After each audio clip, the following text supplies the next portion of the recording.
اب یہ فاعل بن جائے گا یعنی کہ مدد کرنے والا، یا منصور بنا دیں گے تو یہ مفعول کے وزن پر آنے کی وجہ سے یہ ہو جائے گا جس کی مدد کی جائے۔ اسی طرح سے یہ جو نون صاد اور را ہے اس میں یہ حروف اصلیہ ہیں۔ اب کوئی بھی مثال لے لیجیے، آپ ویسے ہی قرآن الحکیم پڑھنا شروع کریں نا، مثال کے طور پر بسم اللہ الرحمن الرحیم، اس میں الرحمن اور الرحیم دونوں میں جو اصلیہ حروف ہیں وہ را، حا اور میم ہیں، رحم۔ اب یہ رحم سے ہی رحمان ہے اور رحم سے ہی رحیم ہے۔ یہ اب رحمان فعلان کے وزن پر ہونے کی وجہ سے اس میں طغیان پایا جاتا ہے، یعنی کہ سب پر رحم کرنے والا۔ اب غضبان اگر میں کہوں سب پر غضب کرنے والا، بہت زیادہ غضب کرنے والا۔ اسی طرح سے فعیل کے وزن پر رحیم ہے تو سب پر نہیں لیکن جس پر بھی رحم کیا بہت زیادہ رحم کرنے والا۔ اس طرح علیم کا مطلب ہے بہت زیادہ علم رکھنے والا۔ اس میں عین، لام اور میم حروف اصلیہ آپ کو مل گئے۔ ابھی آپ کو میری تھوڑی تھوڑی بات سمجھ آ رہی ہوگی، میں آپ کو قواعد پڑھانا نہیں چاہ رہا، آپ اس چمبیٹے میں نہ پڑھیں، آپ صرف اتنا سمجھیں جو میں کہہ رہا ہوں اگر یہ آپ کو سمجھ میں آ رہا ہے تو اس کا مطلب ہے ہم کامیابی سے اپنی منزل کی طرف بڑھ رہے ہیں۔ آپ کو میں رٹا نہیں لگوانا چاہ رہا، آپ بھی لگانے کی کوشش نہ کریں، آپ صرف اتنا سمجھیں، کوئی بھی لفظ دیکھیے آپ نے اس میں سے دیکھنا ہے اصلی لفظ کیا ہے۔ الحمد تو ہم نے پڑھ لیا، رب العالمین، یہ عالمین میں حروف اصلی کیا ہے؟ عین، لام اور میم۔ الرحمن الرحیم پر ہم بات کر چکے۔ مالک میں کیا ہے؟ میم، لام اور کاف۔ ملک۔ یوم میں کیا ہے؟ یہ تو ہے ہی تین ہے۔ الدین میں کیا ہے؟ اس میں ویسے الف لام دال یا نون ہے تو اس میں حروف اصلیہ بتائیے کیا ہے؟ دال، یا اور نون۔ ہر ایک میں جب آپ اس کے اصلی لفظ کو پہچانیں گے کہ معنی اصلی کس میں ہے تو وہ تین ہی حروف آپ کو ملیں گے، وہ اس کے حروف اصلیہ ہوا کرتے ہیں۔ تو بار کہ آپ آگے چلتے ہیں،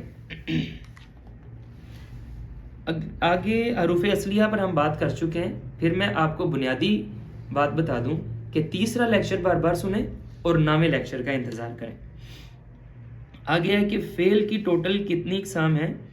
ایکٹیو پیسیو وائس کے متعلق دوبارہ بیان فرما دیجیے۔ فعل کی ٹوٹل کتنی اقسام ہیں اس میں تو آپ نہ جائیں کہ فعل کی تو تقریباً 9 مختلف طرح کی اقسام بتائی جاتی ہیں، لیکن یہ جو 9 مختلف طرح کی بتائی جاتی ہیں میں آپ کو نہیں کہتا کہ آپ یہ 9 بڑے اصولوں کو یاد رکھیں۔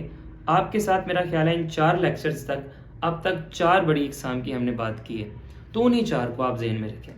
ویسے 9 ہیں بڑی بڑی اقسام، ان 9 کی ابھی آپ کے ساتھ بات نہیں کی گئی تو آپ اس کی طرف توجہ بھی نہ کریں۔ 4 جو آپ کے ساتھ بیان ہوئی ہیں ان کو میں شارٹلی دوبارہ بیان کر دیتا ہوں۔ سب سے پہلے ہم نے جو کی تھی وہ تھی زمانے کے اعتبار سے۔ زمانے کے اعتبار سے 2 آپ کو میں نے پڑھائی ہیں، 3 ہیں ویسے، 3 فعل کی اقسام ہیں: فعل ماضی، فعل مضارع اور فعل امر۔ فعل امر میرا خیال ہے ابھی ہم نے نہیں پڑھی۔ ماضی اور مضارع کی ہم نے اچھی طرح سے پریکٹس بھی کر لی، نہیں مضارع کی ابھی نہیں کی آپ نے، مضارع کی بھی آپ کریں گے، ماضی کی آپ نے اچھی طرح پریکٹس کر لی ہے۔ فعل ماضی کا مطلب ہے کہ گزرے ہوئے زمانے کا کوئی کام کی بات کی ہے، مضارع کا مطلب ہے موجودہ یا آنے والے، پریزنٹ اور فیوچر دونوں ہی اسی میں آ جاتے ہیں، اور فعل امر میں ہوتا ہے کسی کام کے کرنے کا حکم دیا جائے یا روکنے کا بھی نہیں بھی اسی میں عام طور پر بیان ہو جاتا ہے۔ تو ہم نے ایک زمانے کی اقسام کا معیار پڑھا تھا زمانہ، کہ وہ گزرا ہوا ہے، موجودہ یا آنے والا عربی میں ایک ہی ہوتے ہیں، یا پھر کچھ کرنے کے لیے اگر کہا جا رہا ہے، تو یہ 3 طرح کی ٹائپس ہیں زمانے کے اعتبار سے۔ دوسرا میں نے آپ کے ساتھ پڑھا تھا معروف و مجہول، فاعل کے اعتبار سے، ایکٹیو اور پیسیو وائز آپ نے اس کی بات کی بھی ہے۔ فعل معروف وہ ہوتا ہے جس میں آپ کو معرفت ہو جائے کہ کام کر کون رہا ہے، اور فعل مجہول وہ ہوتا ہے جس میں آپ کے لیے جہالت ہو کہ کام کرنے والا کون ہے۔ اگر کام کرنے والا آپ پہچان لیں، کام کون کر رہا ہے یہ آپ کو پتہ چل جائے فکرے کے حساب سے، تو وہ فعل معروف ہوتا ہے، اور اگر نہ پتہ چلے تو وہ فعل مجہول ہوتا ہے۔ آپ کو دونوں طرح کی گردانیں پڑھائی گئی ہیں۔ مثال کے طور پر ماضی کی آپ نے ایک پڑھی تھی، فرض کر لیتے ہیں ضربہ، تو ضربہ کا مطلب ہے اس ایک شخص نے مارا یا اس ایک شخص نے بیان کیا. اب ضرب زید، زید نے مارا. اب چلیں اسی کا مفعولی حالت یا مجہولی حالت دیکھتے ہیں. وہ ہوگا ضربا، پہلے حرف پر پیش آ گئی. وہ آپ نے یاد کی ہوئی ہے پوری گردان میرا خیال ہے. تو جو ضربا آپ نے اب مجہولی کیفیت دیکھی تو اس کا مطلب یہ نہیں ہے اس ایک شخص نے مارا، اس کا مطلب ہے اس ایک شخص کو مارا گیا. اب ہوگا ضرب زیدن، زید کو مارا گیا. دوبارہ دیکھیں، ضرب زیدن، زید نے مارا. ضرب زیدن، زید کو مارا گیا. زید کی بھی آپ نے حالت دیکھی کہ جب یہ فاعل بن کر آیا تھا تو یہ مرفوعی حالت میں تھا، آخر پر پیش تھا، اور جب یہ مفعول بن کر آیا تو آخر پر زبر تھا، یہ رفع کی وہ فتح کی حالت میں تھا. تو یہ معروف و مجہول ایک ہم نے پڑھا ہوا ہے. اس کے علاوہ آپ نے صحت و علت کے اعتبار سے بھی پڑھی تھی کہ فعل کی یہاں پر دو اقسام آپ نے پڑھی تھی، یا تو فعل معطل ہوتا ہے یا فعل صحیح ہوتا ہے. فعل صحیح وہ ہوتا ہے جس کے اندر کوئی بھی حروف علت الف واو یا یا نہ آئے، اور فعل معطل وہ ہوتا ہے جس میں ان تینوں میں سے کوئی ایک موجود ہو. یہ بھی پیچھے ہم نے حرکت کی تبدیلی میں بھی بات کی ہے. اس کے علاوہ تعدی و لزوم کے اعتبار سے بھی ہم نے پڑھی تھی. فعل لازم اور فعل متعدی دو طرح کا فعل ہوتا ہے. کچھ فعل وہ ہوتے ہیں جس میں کہ مفعول کی ضرورت نہیں ہوتی، ویسے ہی بات پوری ہو جاتی ہے. کچھ باتیں ایسی ہوتی ہیں وہاں پر مفعول کی ضرورت ہوتی ہے، وہ فعل متعدی ہوتا ہے. سادہ سی بات، اگر کام کرنے والا موجود ہے اور کس کے لیے یا کس پر کام ہو رہا ہے یہ موجود نہیں ہے تو یہ فعل لازم ہے. مفعول موجود نہیں ہے، آبجیکٹ موجود نہیں ہے. کس کے لیے کس پر کام ہو رہا ہے یہ بات نہیں ہو رہی، کون کام کر رہا ہے صرف یہ بات ہو رہی ہے. اور اگر یہ بھی بتایا جائے کہ کون کام کر رہا ہے اور یہ بھی بتایا جائے کس کے لیے یا کس پر کام کر رہا ہے تو یہ فعل متعدی ہے. مثال کے طور پر آپ کے لیے ایک دو ایگزامپلز میں نے لکھی ہوئی ہیں، لیکن میرا خیال ہے ایگزامپلز کی طرف ابھی آپ نہ جائیں، آپ صرف اتنا ہی سمجھ لیجئے. مثال کے طور پر آپ پھر بھی ایک ایگزامپل لے لیں. جا، وہ آیا. جا زیدن، ابھی ہم نے ایک مثال پڑھی ضرب زیدن، زید نے مارا. جا زیدن، یا اسی مثال کو لیجئے، ضرب زیدن، زید نے مارا، بات ختم. مفعول نہیں آیا نا، اس کا مطلب ہے یہ فعل لازم ہے. اب چلیں آگے مفعول لگا دیں. ضرب زیدن، آگے کوئی اور نام لگا لیں، عمرن، زید نے مارا عمر کو. اب مفعول بھی آ گیا کہ کس کو مارا، تو یہ فعل متعدی ہے. یہ میں سادہ سی آپ کو مثال بتا رہا ہوں. مفعول موجود ہو تو متعدی ہوتا ہے، اور اگر مفعول کے بغیر ہی بات پوری ہو جائے تو وہ فعل لازم ہوتا ہے. یہ چار ابھی تک آپ نے فعل کی اعتبار پڑھے ہیں، ڈومینز پڑھی ہیں کہ ان چار پیٹرن پر فعل کی اقسام کی جاتی ہیں. باقی ہوتی ویسے ٹوٹل 9 ہیں تقریباً میجر، تو باقی ابھی ہم نے پڑھی نہیں ہے تو اس پر میں ابھی بات بھی نہیں کروں گا. آگے دیکھیے فعل کی کتنی اقسام ہیں یہ ہو گیا. اس کے بعد ہے تیسرا لیکچر، مختصر اور آسان الفاظ میں بیان فرما دیجیے. تیسرے لیکچر میں ہم نے وزن پہچاننے کی بات کی تھی. اس کے لیے میں آپ کو یہی کہوں گا تیسرا لیکچر 2-4 بار اور سنیں، بار بار سنیں. جب آپ اسے سنیں گے اس کو پریکٹس کریں. جب آپ اس کے ساتھ پریکٹس کریں گے، جس دن آپ کو وہ لیکچر ایسے لگنے لگا کہ مجھے ہر حرف سمجھ آ رہا ہے، تو پھر آپ کے لیے آسانی ہو جائے گی. کیونکہ وہ میں آپ کو نہیں چاہ رہا کہ آپ کو میں کوئی چیز یاد کرواؤں، رٹا لگواؤں. میں صرف چاہ رہا ہوں آپ کو چیزیں سمجھ آنا شروع ہو جائیں. اور تیسرے لیکچر کو تب تک سنتے رہیں جب تک کہ نواں لیکچر نہیں آتا. اگین وہی بات. اور اس کے بعد ہے کہ فعل کو فاعل اور پھر مفعول بنانے کا قاعدہ بتا دیجیے. خیر، اب تک 2 قواعد آپ کے ساتھ میں نے ڈسکس کیے ہیں، اور یہی 2 میجر ویسے قاعدے بھی ہیں. فعل کو فاعل اور مفعول بنانے کے 2 قاعدے ہیں، زائد بھی، لیکن میجر یہی 2 قاعدے ہیں. وہ کیا ہے؟ نمبر 1 تو یہ کہ آپ فاعل کے وزن پر آ جائیں تو وہ فاعل بن جائے گا. آپ مفعول کے وزن پر آ جائیں تو مفعول بن جائے گا. مثال دیجیے. مثال لیتے ہیں، ضربہ سے لے لیں. ضربہ سے اگر آپ فاعل کے وزن پر آئیں تو یہ بن جائے گا ضارب، تو یہ ہو جائے گا مارنے والا. تیسرا لیکچر بڑی تفصیل سے اس پر روشنی ڈالے گا ویسے. اور اگر آپ مضروب کر دیں مفعول کے وزن پر تو یہ ہو جائے گا جس کو مار پڑی. اب ایک اور دوسرا قاعدہ بھی ہے. اگر کسی فعل کے بعد کوئی لفظ پڑا ہوا ہے، کسی فعل کے بعد کوئی اسم پڑا ہوا ہے، تو ہم دیکھیں گے یہ ایک نحوی قاعدہ ہے کہ اس لفظ کے، اس حرف کے آخری حرف پر زبر ہے یا پیش ہے. اگر تو اس کے اوپر فتح ہوگی، زبر ہوگی، تو وہ مفعول ہوگا، اس نے کام کیا نہیں ہوگا، اس کے لیے کام کیا گیا ہوگا یا اس پر کام کیا گیا ہوگا. اور اگر اس کے آخری حرف پر پیش ہے تو وہ فاعل ہوگا، وہ کام کرنے والا ہوگا.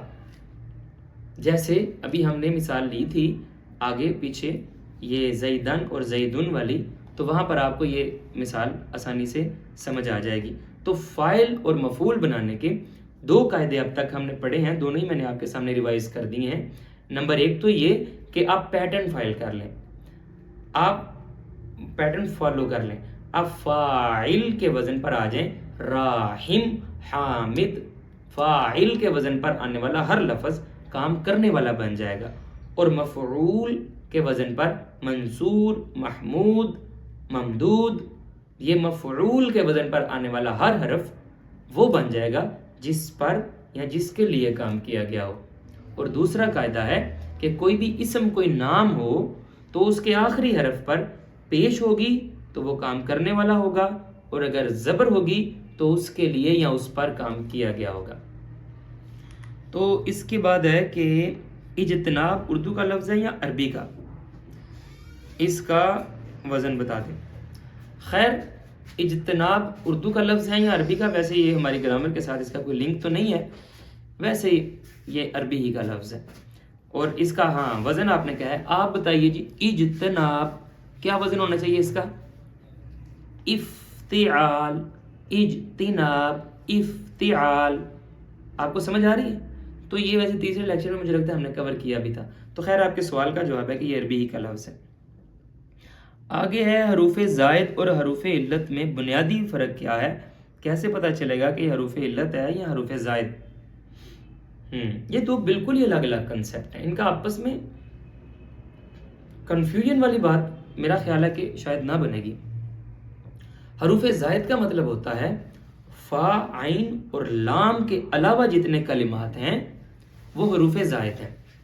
یعنی جب ہم اس کو پیٹرن میں فٹ کریں گے، جب ہم اس کا وزن تلاش کریں گے فاعلہ میں، تیسرا لیکچر دوبارہ سنیں، تو جب آپ اس کا پیٹرن جیسے اجتناب میں افتعال، افتعال، اجتناب. اب یہ غور کیجئے، افتعال میں فعالہ کو الگ کر لیں، یعنی فا، عین اور لام کو الگ کر لیں. دوسرے نمبر والا فا، تعال چوتھے نمبر والا عین اور آخر پر لام. یہ تین حروف نکال دیجئے. اب افتعال میں کیا بچا؟ الف بچا، تا بچا اور پھر الف بچا. یہ تین جو آئے ہیں یہ زائد ہیں. کوئی حرف زائد ہے یا نہیں ہے اس چیز کا پتہ چلے گا جب ہم اس کا وزن کر لیں گے فعالہ کے ساتھ. تو جو جیسے مثال کے طور پر محمود ہی کر لیں، چلے اب میرے ذہن میں کچھ نہیں آ رہا، محمود کا کیا بنے گا؟ مفعول. اب مفعول میں فا، عین اور لام کو الگ کر لیں، باقی کیا بچا؟ میم بچا اور واو بچا. یہ میم اور واو کے اب لے آئیں، اوپر لکھے مفعول، نیچے لکھے محمود. اب یہ مفعول اور محمود، مفعول میں زائد کون کون سے ہیں جو فا، عین اور لام نہیں ہیں؟ میم اور واو. اب یہ میم اور واو کو ڈریگ کریں محمود پر تو آپ کو یہ میم اور واو پتہ چل گیا ایکسٹرا ہیں، یہ حروف زائد ہیں. تو باقی جو بچے وہ ہا، میم اور دال بچے، یہ حروف اصلیہ ہیں. تو حروف زائد تو پہچاننا ہوتے ہیں اوزان کے ساتھ، اس کو پیٹرنائز کرنے کے بعد، فا، عین، لام میں اس کو ڈالنے کے بعد پھر فا، عین اور لام الگ کر لیں، اس کے جو پیرالل ورڈ آ رہے ہیں، اور باقی سب حروف زائد ہیں. اور رہی بات حروف علت کی، تو حروف علت پہلے بھی بتا چکا ہوں، یہ تو ہوتے ہیں واولز، الف، واو اور یا. یہ جہاں پر بھی آئیں گے یہ حروف علت ہی ہوں گے. تو ان کو آپس میں کنفیوز کرنے والی تو کوئی بات ویسے نہیں ہے. اچھا، لکھا ہوا ہے فعل کی 3 اقسام کے متعلق بتائیے گا. مروف و مجہول، لازم و متعدی، صحیح و معطل، میرا خیال ہے یہ بات ہو چکی ہے. ماضی مثبت میں آپ نے نافع کہا یا نفی یا نافیہ؟ تو نافع یعنی عین والا تو نہیں ہونا چاہیے نا. آپ ظاہر بات ہے نا، آپ یہ نافیہ ہی ہونا چاہیے، یعنی کہ نفی والا. تو ٹھیک ہے، اگر آپ کو سننے میں کنفیوژن یا مجھے کہنے میں کچھ غلطی ہو گئی ہے تو. آگے سوال ہے، کیا عربی کے ہر لفظ میں 3 روٹ ورڈز ہوتے ہیں؟ ان کو تلاش کرنے کا کوئی خاص طریقہ بتا دیجیے.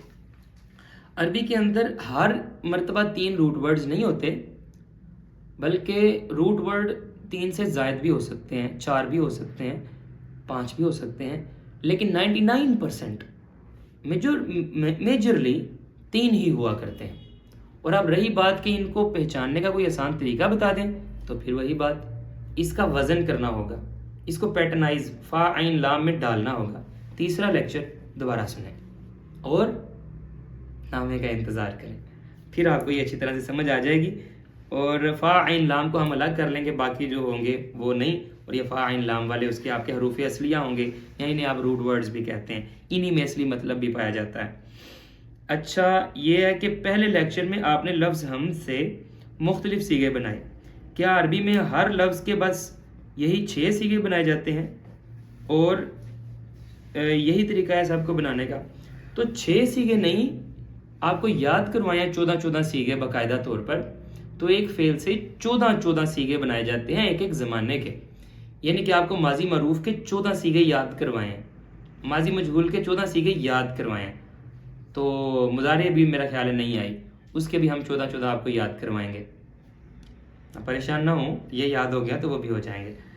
تو 14 سیغے ہوتے ہیں ایک زمانے میں، ایک ٹینس میں.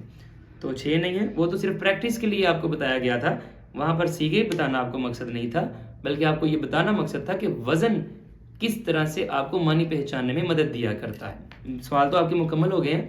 تو اس کے لیے میں سارے ڈاؤٹس سننے کے بعد یہ سمجھا ہوں کہ تیسرا لیکچر زیادہ امپورٹنٹ ہے اب تک کے لیکچرز میں، انڈرسٹینڈنگ کے اعتبار سے. اور یاد کرنے کے اعتبار سے تو ظاہر ہے گردانیں آپ کو یاد کرنی چاہیے. امید ہے اب تک آپ نے یاد کر کے سنا دی ہوں گی، نوٹس بنا لیے ہوں گے، اسی لیے تو یہ ڈاؤٹس کی باری آ گئی ہے. مالک کائنات آپ کی اور میری احسانت فرمائے. سلامت رہیے.